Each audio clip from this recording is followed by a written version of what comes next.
یزید کے بارے میں مکمل تفصیل۔ یزید کون تھا، جانیے اس چھوٹی سی ویڈیو میں۔ خلفائے راشدین عام طور پر تو ہم کہتے ہیں حضرت ابوبکر، حضرت عمر، حضرت عثمان، حضرت علی۔ میں نے اپنی ذاتی رائے، حقیر سی رائے عرض کی ہے، اس میں حضرت حسن کا دور بھی شامل ہونا چاہیے 6 مہینے کا، تب وہ 30 برس پورے ہوتے ہیں جو حدیث میں آیا ہے کہ خلافت جو ہے وہ 30 برس رہے گی، اس کے بعد ملوکیت شروع ہو جائے گی۔ تو ملوکیت کا پہلا قدم یہ تھا کہ حضرت معاویہ نے طاقت سے بزور خلافت حاصل کی، اس لیے ان کو خلیفہ راشد ہم نہیں کہتے۔ البتہ یہ ضرور ہے کہ ان کا دور بہت پرسکون دور تھا۔ البتہ جب 10 برس گزر گئے حضرت معاویہ کے دور حکومت کو،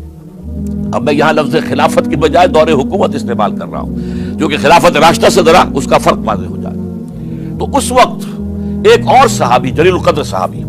مغیرہ ابن شعبہ رضی اللہ تعالی عنہ، وہ حضرت معاویہ کے پاس آئے اور انہوں نے یہ کہا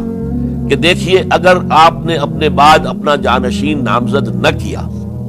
تو ہو سکتا ہے پھر فسادات پیدا ہو جائے، پھر مختلف لوگ خلافت کا دعویٰ لے کر کھڑے ہو جائیں، پھر خانہ جنگی ہو جائے۔ 5 برس کی خانہ جنگی میں 1 لاکھ سے زیادہ مسلمان شہید ہو چکے ہیں، قتل ہو چکے ہیں، ہلاک ہو چکے ہیں۔ اب دوبارہ وہی دور نہ آ جائے، لہذا آپ اپنا جانشین نامزد کر دیجئے۔ امیر معاویہ ریلیکٹنٹ تھے، لیکن انہوں نے دلائل دیے، دلائل مضبوط تھے۔ انہوں نے کہا کہ اب کے بارے صحابہ دنیا سے رخصت ہو چکے، وہ جماعت کہ جن کی تربیت اور تزکیہ، جن کی تعلیم حضور نے خود کی تھی اور ان کو اندر سے پاک کر دیا تھا، ان کی نیتیں بالکل پاک ہو چکی تھی، کوئی نفسانیت ان میں نہیں رہی تھی، وہ جماعت تو اکثر و بیشتر اب ختم ہو چکی، فوت پا چکے، وفات ہو چکی۔ لہذا اب جو ہے اکثر و بیشتر نو مسلم ہیں جو بعد کے فتوحات کے ذریعے سے اسلام لائے ہیں، لہذا ان کے اندر نہ وہ پختگی ہے، نہ ان کے اندر وہ تقوی ہے، نہ تدین ہے، نہ اصول پرستی ہے۔ اسلام کی پوری تعلیمات جو ہیں وہ ان کے وجود کے اندر، ان کے شعور کے اندر گہری اتری ہوئی نہیں ہے، لہذا اب صورتحال وہ نہیں رہ سکے گی جو حضرت ابوبکر یا حضرت عمر یا حضرت عثمان یا حضرت علی کے زمانے میں تھی، لہذا آپ نامزد کیجئے۔ یہ بھی بتا دوں کہ مغیرہ ابن شعبہ کون تھے رضی اللہ تعالیٰ عنہ۔ نمبر 1 یہ ہے کہ یہ اصحاب شجرہ میں شامل ہیں، جن 1400 یا 1800 افراد نے حضور سے بیعت کی تھی صلح حدیبیہ سے متصلا قبل، اس درخت کے نیچے بیٹھ کر، جس کے بارے میں سورہ فتح میں فرمایا گیا کہ لقد رضی اللہ عن المؤمنین اذ یبایعونک تحت الشجرہ، اللہ ان تمام اہل ایمان سے راضی ہو گیا جو ہے نبی صلی اللہ علیہ وسلم آپ کے دست مبارک پر بیعت کر رہے تھے اس درخت کے نیچے، ان میں سے موجود، ان میں یہ مغیرہ ابن شعبہ ہے۔ پھر مغیرہ ابن شعبہ وہ ہیں کہ حضرت علی اور امیر معاویہ ان کے درمیان جو خانہ جنگی ہوئی اس میں ہمیشہ حضرت علی کے ساتھ رہے، حضرت علی کے ہی وہ سپورٹر تھے، ان کے ساتھ تھے۔ اس پہلو سے اچھی طرح سمجھ لیجئے کہ یہ نہیں ہے کہ وہ در حقیقت کو پہلے سے وہ امیر معاویہ کے ساتھی تھے، نہیں، لیکن اب جو صورتحال وہ دیکھ رہے تھے، جہاں دیدہ انسان تھے، بہت بڑے سیاستدان تھے، جانتے تھے حالات کو، حالات کے نفس پر ان کا ہاتھ تھا، لہذا انہوں نے یہ مشورہ دیا اور پھر امیر معاویہ نے اس مشورے کو قبول کر لیا اور یزید کی ولی عہدی کا اعلان کر دیا۔ یہ بالکل مڈل ہے حضرت امیر معاویہ کے دور خلافت کا درمیان، یہ 10 سال جب ہو گئے تھے حضرت امیر معاویہ کی خلافت کو یا حکومت کو، تب یہ معاملہ پیش آیا اور یزید کے ہاتھ پر یہ بیعت ولی عہدی تمام جو بھی مختلف گورنرز تھے ان کے ذریعے سے کہہ دیا گیا اپنے اپنے علاقے کے لوگوں سے بیعت لے لو۔ یہ بیعت عام طور پر لوگوں نے کر لی، البتہ 5 شخصیتیں جو بہت نمایاں تھیں انہوں نے اس بیعت سے انکار کیا۔ ان میں کون تھے ذرا نوٹ کیجئے۔ حضرت ابوبکر فوت ہو چکے، ان کے بیٹے عبد الرحمن ابن ابی بکر۔ حضرت عمر فوت ہو چکے، ان کے بیٹے عبداللہ ابن عمر۔ حضرت زبیر فوت ہو چکے، ان کے بیٹے عبداللہ ابن زبیر۔ حضرت عباس فوت ہو چکے، ان کے بیٹے عبداللہ ابن عباس۔ حضرت علی شہید ہو چکے،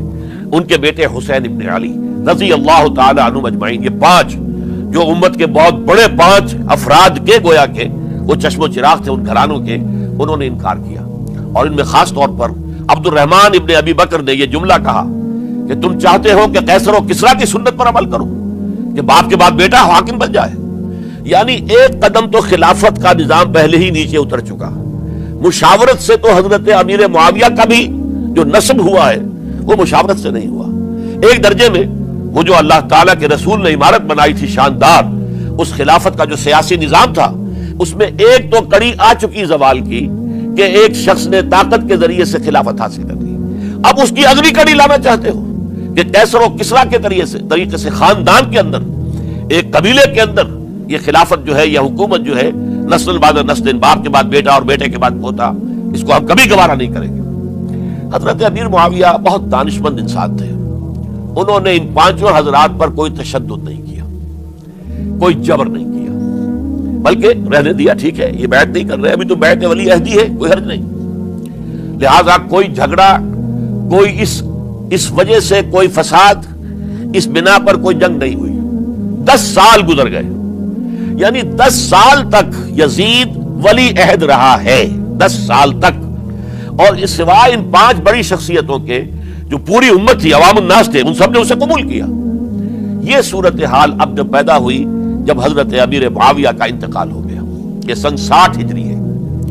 اب سوال پیدا ہوا کہ وہ ولی عہدی کی بیعت اب بیعت خلافت میں منتقل ہو جائے گی، لہذا پھر یہ ہوا کہ سب لوگوں سے، سب گورنروں کو لکھ دیا گیا تمام صوبوں کے اندر کہ اپنے اپنے لوگوں سے بیعت لے لو۔ ظاہر بات ہے کہ وہاں کوئی ریفرنڈم نہیں ہوتا تھا، کوئی ووٹ نہیں ہوتے تھے کہ اس کی پرچیاں ڈالی جا رہی ہوں، ایک ایک شخص سے رائے لینا نہیں ہوتی تھی، بلکہ اس وقت کی جمہوریت یہ تھی اور شورائیت یہ تھی کہ ڈفرنٹ کلینز ہیں، ڈفرنٹ فیملیز ہیں، ڈفرنٹ ٹرائبز ہیں، ان کے سردار، ان کے بڑے لوگ، ان کے اہم لوگ بیعت کر لیں تو گویا کہ سب کی بیعت ہو گئی۔ وہ ایک قبائلی نظام تھا، اور اس میں یہ نہیں تھا نظام کے ووٹ بنے ہوئے ہوں اور اس کی پرچیاں ڈالی جا رہی ہوں، تو تمام عالم اسلام نے گویا کہ بیعت قبول کر لی اب یزید کی بحیثیت خلیفہ۔ اب وہ جو 5 آدمی تھے ان میں سے ایک فوت ہو چکے تھے، حضرت عبد الرحمن ابن ابی بکر رضی اللہ تعالی عنہما، دونوں فوت ہو گئے، لیکن باقی 4 رہ گئے۔ ان 4 کو نوٹ کیجئے، یہ بڑا سینسٹیو ایشو ہے جس پر میں اب گفتگو کر رہا ہوں۔ ان 4 میں کون ہیں؟ عبداللہ ابن عباس، عمر میں سب سے بڑے وہ ہیں، اور ان کی شان یہ ہے کہ انہیں حبر الامہ کہا گیا ہے، امت کے سب سے بڑے عالم، اور قرآن مجید کے وہ سب سے پہلے مفسر ہیں۔ اصل جو جتنی بھی تفسیری روایات ہمیں ملتی ہے حضرت عبداللہ ابن عباس کے شاگردوں سے، تابعین سے، لہذا ان کا بہت اونچا مقام ہے۔ حضرت عبداللہ ابن عمر، ان کا مقام بھی آپ کو معلوم ہے، حدیثوں کی کتنی بڑی تعداد ہے جو عبداللہ ابن عمر سے مروی ہے، اور اس کو سلسلۃ الذہب کی پہلی کڑی کہا جاتا ہے۔ روایت حدیث میں جو سنہری زنجیر ہے اس کا آغاز حضرت عبداللہ ابن عمر ہے۔ ایک طرف یہ دونوں ہو گئے، ان دونوں کی رائے کیا ہوئی؟ اگرچہ کام غلط ہوا ہے، یہ اس طریقے سے قیصر و کسریٰ کی روایت پر عمل کرنا غلط ہے، لیکن یہ اتنی بڑی غلطی نہیں ہے کہ اس کی وجہ سے باہمی جنگ و جدال ہو، خونریزی ہو، ایک دوسرے کی گردنیں کاٹی جائیں اور فتنہ و فساد پیدا کر دیا جائے۔ لہذا انہوں نے یزید کی بیعت کر لی۔ 2 حضرات رہ گئے، یہ نسبتاً نوجوان ہیں، ان دونوں کی پیدائش ہجرت کے بعد ہوئی ہے۔ ہجرت کے بعد پہلا بچہ جو مہاجرین میں پیدا ہوا ہے وہ عبداللہ ابن زبیر ہے، بلکہ کچھ عرصے تک مہاجرین میں جب کوئی پیدائش نہیں ہوئی تو وہ مکے مدینہ کے منافقین نے کہنا شروع کر دیا تھا کہ یہ یہاں کے کمزور ہو گئے، نامرد ہو گئے، ان کی اولاد اب چلے گی نہیں۔ تو عبداللہ ابن زبیر جب پیدا ہوئے، اور آپ کو معلوم ہونا چاہیے وہ حضرت ابوبکر صدیق کے نواسے ہیں، حضرت عائشہ صدیقہ کے ہمشیرہ حضرت اسماء کے بیٹے ہیں عبداللہ ابن زبیر، اور زبیر بہت شجاع، بہت ہی بہادر انسان تھے۔ تو عبداللہ ابن زبیر کے اندر بھی وہی کیفیات تھی۔ انہوں نے کہا نہیں، اس غلطی کو ہم برداشت نہیں کریں گے، خونریزی ہوتی ہے تو ہو، لیکن ہم اسلامی نظام کو نیچے اترتا ہوا نہیں دیکھ سکتے۔ جیسے کبھی حضرت ابوبکر نے فرمایا تھا ایبدل الدین وانا حی، کیا دین میں ترمیم اور تنسیخ کر دی جائے گی، دین کو بدل دیا جائے گا، دین میں تحریف کر دی جائے گی جبکہ میں ابھی زندہ ہوں، میں جیتے جی یہ نہیں ہونے دوں گا۔ حضرت عبداللہ ابن زبیر کی یہ رائے ہوئی، وی ہیو ٹو چیلنج، ہم مقابلہ کریں گے، ہم اسے پیسیولی قبول نہیں کریں گے۔ انہوں نے بیعت سے انکار کیا اور مدینہ چھوڑ کر مکے جا کر حرم کے اندر پناہ گزین ہو گئے۔ یہی معاملہ حضرت حسین ابن علی رضی اللہ تعالی عنہما کا تھا،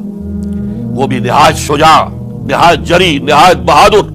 انہوں نے بھی کہا کہ یہ غلط قیصر و کسریٰ کی روایت جو شروع ہو رہی ہے اسے ہم نے ریزسٹ کرنا ہے اور اسے ہم آگے نہیں چلنے۔